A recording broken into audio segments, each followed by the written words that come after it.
নমস্কাৰ বন্ধুসকল, মই আপোনালোক সকলোকে মোৰ চেনেললৈ স্বাগত জনাইছোঁ। বন্ধুসকল, মোৰ নাম গোবিন্দ ৰাজ কোঁৱৰ, মই এজন বাস্তু এক্সপাৰ্ট নিউমেৰলজিষ্ট। বন্ধুসকল, আপোনালোকৰ সুবিধাৰ্থে মই চেনেলটোত বাস্তুৰ সম্পৰ্কে, সংখ্যা তত্ত্বৰ সম্পৰ্কে, জ্যোতিষৰ সম্পৰ্কে, তাৰ লগতে আপোনালোকৰ বিভিন্ন সমস্যাৰ সমাধানৰ উপায়সমূহ সম্পৰ্কে আলোচনা কৰি থাকোঁ। গতিকে যদিহে আপোনালোকৰ মোৰ চেনেলৰ ভিডিঅ'সমূহ চাই ভাল লাগে, অনুগ্ৰহ কৰি মোৰ চেনেলটো ছাবস্ক্ৰাইব কৰি ভিডিঅ'সমূহ লাইক কৰিব, কমেণ্ট কৰিব আৰু যিমান পাৰে শ্বেয়াৰ কৰিব। অহা 23 জানুৱাৰী 9 মাঘ শুক্ৰবাৰ দিনা যি সৰস্বতী পূজাৰ পবিত্ৰ দিন পৰিছে, সেই সৰস্বতী পূজাৰ উপলক্ষে কেইটামান বিশেষ উপায় আপোনালোকৰ কাৰণে আজি মই লৈ আহিছোঁ। বন্ধুসকল, প্ৰত্যেক বছৰে বসন্ত ঋতু শুক্ল পক্ষৰ পঞ্চমী তিথিত বসন্ত পঞ্চমী পালন কৰা হয় আৰু সেই বসন্ত পঞ্চমীৰ দিনাখনেই সৰস্বতী পূজাও পালন কৰা হয়। বন্ধুসকল, এই বছৰ 2026 চনৰ 23 জানুৱাৰীৰ দিনা শুক্ৰবাৰে এই মা সৰস্বতী পূজাৰ পবিত্ৰখন আহি পৰিছে। এই দিনটোত যিসকলে শিক্ষা গ্ৰহণ কৰি আছে, বিদ্যাৰ্থীসকলে শ্ৰদ্ধাৰ সৈতে মা সৰস্বতীক পূজা অৰ্চনা কৰে। মা সৰস্বতীয়ে তেওঁলোকক বিদ্যা, বুদ্ধি আৰু জ্ঞানৰ আশীৰ্বাদ প্ৰদান কৰে বুলি বিশ্বাস কৰা হয়। গতিকে এই দিনটোত আপোনালোকে ভক্তিভাৱেৰে মা সৰস্বতীৰ আৰাধনা কৰাৰ উপৰিও কেইটামান বিশেষ উপায় কৰাৰ প্ৰয়োজনীয়তা আছে। বন্ধুসকল, সৰস্বতী মায়ে কেৱল বিদ্যা, বুদ্ধিৰ আশীৰ্বাদ প্ৰদান নকৰে, তাৰোপৰি আপোনালোকৰ শিক্ষাত থকা বাধাবিলাক দূৰ কৰাৰ ক্ষেত্ৰত সহায় কৰে। মা সৰস্বতী হৈছে বিদ্যাৰ অধিষ্ঠাত্ৰী দেৱী, যিয়ে আমাক জ্ঞান, বুদ্ধি আৰু বিদ্যা প্ৰদান কৰে। বন্ধুসকল, মা সৰস্বতী পূজাৰ দিনা আপোনালোকে মা সৰস্বতী আৰাধনা কৰাৰ উপৰিও কেইটামান বিশেষ উপায় কৰাৰ প্ৰয়োজন আছে। আজি সেই বিশেষ উপায়কেইটা আপোনালোকৰ কাৰণে মই লৈ আহিছোঁ। গতিকে আপোনালোকে অনুগ্ৰহ কৰি ভিডিঅ'টো শেষলৈকে চাব, যাতে সম্পূৰ্ণ কথাখিনি বুজি পায়।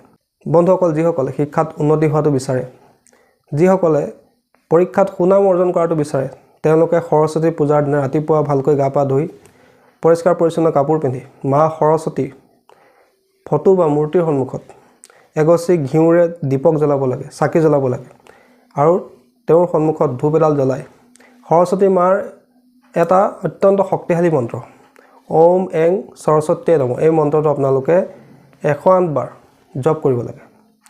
আৰু এই উপায়টো আপোনালোকে ৰাতিপুৱাৰ সময়ত কৰিবলৈ চেষ্টা কৰিব। ৰাতিপুৱা সময়ত আপোনালোকে ভালকৈ গা পা ধুই পৰিষ্কাৰ পৰিচ্ছন্ন কাপোৰ পিন্ধি মা সৰস্বতীৰ ফটোৰ সন্মুখত ধূপ আৰু ঘিউৰ দীপক জ্বলাই এই মন্ত্ৰটো ওম এং সৰস্বতীয়ে নমঃ, এই মন্ত্ৰটো আপোনালোকে 108 বাৰ জপ কৰিব। বন্ধুসকল, এই মন্ত্ৰটো মা সৰস্বতীৰ এটা অত্যন্ত শক্তিশালী মন্ত্ৰ। এই মন্ত্ৰ যদি আপোনালোকে সৰস্বতী পূজাৰ দিনা ৰাতিপুৱাৰ সময়ত জপ কৰে, মা সৰস্বতীৰ বিশেষ কৃপাদৃষ্টি লাভ কৰে বুলি বিশ্বাস কৰা হয়। মা সৰস্বতী সোনকালে প্ৰসন্ন হয়। দ্বিতীয়তে, সৰস্বতী পূজাৰ দিনা আপোনালোকে মা সৰস্বতীৰ ফটো বা মূৰ্তিৰ সন্মুখত হালধীয়া আৰু বগা ফুল অৰ্পণ কৰিব লাগে। হালধীয়া আৰু বগা ফুল মা সৰস্বতীৰ অত্যন্ত প্ৰিয়। গতিকে আপোনালোকে মা সৰস্বতী পূজাৰ দিনা মা সৰস্বতীৰ ফটো বা মূৰ্তিৰ সন্মুখত হালধীয়া আৰু বগা ফুল অৰ্পণ কৰিব। তাৰ লগতে পঞ্চফলৰ ভোগ অৰ্পণ কৰিব, অৰ্থাৎ 5 বিধ ফলৰ ভোগ তেওঁক অৰ্পণ কৰিব। সৰস্বতী পূজাৰ দিনা যিসকল শিক্ষাৰ্থীয়ে শিক্ষা দীক্ষাৰ ক্ষেত্ৰত মনোযোগ নিদিয়ে, শিক্ষাত তেওঁলোকৰ মন নবহে, পঢ়িবলৈ মন নকৰে, অকল মোবাইলটোক লৈ পেলাই ব্যস্ত হৈ থাকে, মোবাইলত গেম খেলি সময় নষ্ট কৰি থাকে, পঢ়িবলৈ বা স্কুল যাবলৈ মন নকৰে, তেওঁলোকৰ শিক্ষাত উন্নতিৰ কাৰণে এই সৰস্বতী পূজাৰ দিনা আপোনালোকে এখিলা ভোজপাত কিনি লৈ আহে। ভোজপাত আপোনালোকে নিশ্চয় চিনি পায়, পূজাৰ দোকানত বিচাৰিলে আপোনালোকে পাই যাব। সেই ভোজপাত খিলাৰ ওপৰত আপোনালোকে এই মন্ত্ৰটো লিখিব। বন্ধুসকল, সেই মন্ত্ৰটো মই স্ক্ৰীনত দি দিছোঁ। মন্ত্ৰটো হৈছে ইয়া দেৱী সৰ্বভূতেষু বিদ্যা ৰূপেণু সংস্থিতা নমস্তস্তে নমস্তস্তে নমস্তস্তে নমো নমঃ। এই মন্ত্ৰটো আপোনালোকে ৰঙা কলমেৰে লিখি, ভোজপাতখিলা ৰঙা কলমেৰে লিখি লৈ পূজাৰ সময়ত মা সৰস্বতীৰ চৰণত অৰ্পণ কৰিব।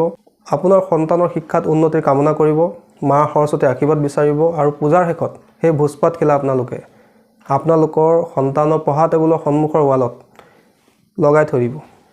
টেপৰ সহায়ত বা যিকোনো ধৰণৰ আঠা লগাই আপোনালোকে সেই ভোজপাতখিলা আপোনাৰ সন্তানৰ পঢ়া টেবুলৰ সন্মুখত লগাই ৰাখিব। তাৰোপৰি আপোনালোকে সন্তানৰ শিক্ষাত উন্নতিৰ কাৰণে সেইদিনাখনি মা সৰস্বতীক ক্ষীৰৰ ভোগ অৰ্পণ কৰিব। বন্ধুসকল, সৰস্বতী পূজাৰ দিনা দান পুণ্যৰ এটা বিশেষ মহত্ব আছে।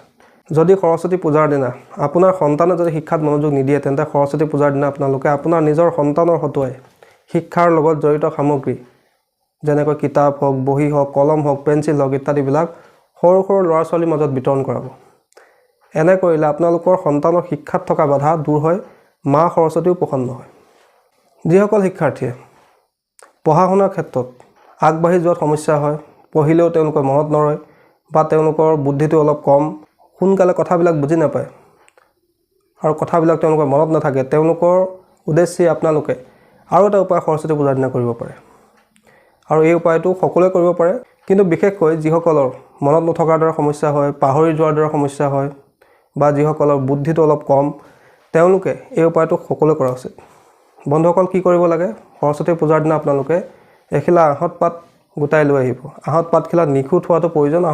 আহঁত পাতখিলা ফটা চিটা বা ফুটা ওলোৱা হ'ব নালাগে।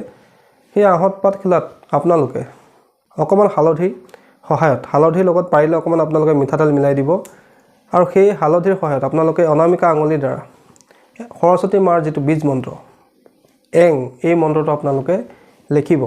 লিখি লৈ আপোনালোকে মা সৰস্বতীৰ সন্মুখত অৰ্পণ কৰিব, আৰু পূজাৰ শেষত সেই পাতখিলা আপোনালোকে আপোনাৰ সন্তানৰ পঢ়া টেবুলত ৰাখি থ'ব, অথবা পঢ়া টেবুলৰ সন্মুখত আপোনালোকে ৱালত লগাই ৰাখিব। এনেকৈ তেওঁলোকৰ যি শিক্ষাত মনোযোগ নবহাৰ দৰে সমস্যা হৈ আছে, পঢ়িলেও মনত নৰোৱাৰ যি সমস্যা হৈ আছে, যিসকলৰ স্মৃতিশক্তি দুৰ্বল, তেওঁলোকৰ সেই সমস্যা দূৰ হয়। মা সৰস্বতীৰ বিশেষ কৃপা দৃষ্টি তেওঁলোকে লাভ কৰে। গতিকে যিসকলৰ স্মৃতিশক্তি দুৰ্বল, পঢ়িলেও মনত নৰয়, পঢ়াত মনোযোগ নবহে, বা বুদ্ধিটো অকণমান কম, তেওঁলোকে এই উপায়টো কৰা উচিত। বন্ধুসকল, তাৰোপৰি যিসকলে পৰীক্ষাৰ কাৰণে প্ৰস্তুতি চলাই আছে, যেনেকৈ মেট্ৰিক, হাই ছেকেণ্ডেৰী পৰীক্ষাৰ কাৰণে বা যিকোনো ধৰণৰ প্ৰতিযোগিতামূলক পৰীক্ষাৰ কাৰণে প্ৰস্তুতি চলাই আছে, তেওঁলোকে যাতে তেওঁলোকৰ শিক্ষাৰ ক্ষেত্ৰত পৰীক্ষাত সুনাম অৰ্জন কৰিব পাৰে, ভাল নাম অৰ্জন কৰিব পাৰে, মনে বিচৰা ধৰণে পৰীক্ষাত নাম্বাৰ লাভ কৰিব পাৰে, তাৰ কাৰণে তেওঁলোকে সৰস্বতী পূজাৰ দিনা এটা বিশেষ উপায় কৰাৰ প্ৰয়োজনীয়তা আছে। বন্ধুসকল, তাৰ কাৰণে আপোনালোকে এই যন্ত্ৰভাগ, মই যন্ত্ৰ এটা আপোনালোকক স্ক্ৰীণত দিছোঁ, এই যন্ত্ৰভাগ আপোনালোকে সৰস্বতী পূজাৰ দিনা ধুনীয়াকৈ এখন বগা কাগজত বা ভোজপাতৰ ওপৰত ৰঙা কলমেৰে লিখিব। লিখি লৈ আপোনালোকে ওপৰত লিখিব ওম এং সৰস্বতী নমঃ, আৰু তলত নিজৰ নামটো লিখিব। অৰ্থাৎ যন্ত্ৰটো আপোনালোকে লিখি লৈ ওপৰত আপোনালোকে লিখিব ওম এং সৰস্বতী নমঃ, আৰু তলত নিজৰ সম্পূৰ্ণ নামটো লিখিব।